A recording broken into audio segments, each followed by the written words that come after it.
Is that regulators have created non-level playing field between mutual funds and ULIP. When you move between equity and debt in ULIP, it doesn't get taxed. In mutual fund, it does get taxed.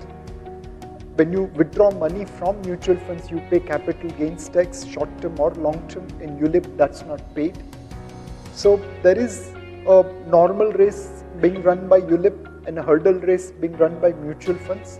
As long as we have products which serve the need of the customers, as long as we have fund managers who can deliver value to the customers, and as long as we have distributors who can carry that message to the investors, I think the future of mutual fund industry is sahi hai. I think in India, the mutual fund investors, if you see, 2% of the population has been investing in mutual funds. And majority of these investors till now were looking at, either gold, real estate. And when this money, comes into mutual fund industry, even after the LTCG, the kind of returns the mutual fund industry can generate, this 10% does not impact. Mutual fund industry is going to be driving the key change in the Indian capital markets. And now mutual funds is going to, and SIPs is going to become a part of monthly wallet for every Indian. So I think I don't see a very big impact. A lot of people, intellectual people will keep talking about LTCG. I think it is not going to impact the real Bharat, where I think that's the audience for mutual funds in India. Mutual funds and insurance products will always, in a way, compete for each other. And insurance actually, where it's genuinely insurance, is serving a different purpose. So I think it's wise to actually have some exposure towards insurance as such. Evidence shows that alpha has been shrinking. There is no denial to that.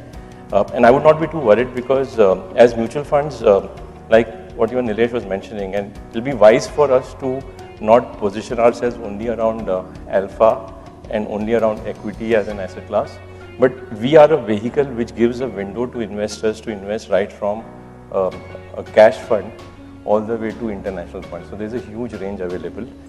Globally, in many markets, when a component changes, a constituent goes out or comes in, they calculate impact cost. But in India, we don't calculate impact cost. The index can throw out a company in one day. Can I do that in portfolio? Can index creators teach me how to do that in one day without creating impact cost? I bet none of the index creators will take that challenge. It's an open challenge to any index creator.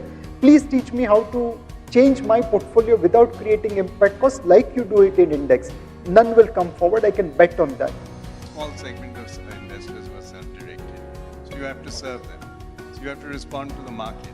It's not, I don't think the intention is to create the market necessarily. You could take that view as well. And I actually think some people will take that view. But our position on this is that you can't afford not to respond to the market. Alpha is very hard to come by. I don't think we need to pretend that alpha is a birthright or that we are all going to be able to generate it. If you're talking of cost coming down, digitization is very important. It's going to take away a lot of inefficiency from the system. Present volatility and the increased cost and the tax burden that has been imposed.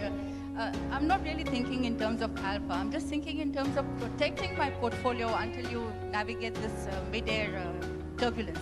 Now, what would you do to save your, to keep your NAV in check and to protect your portfolio? What would you do?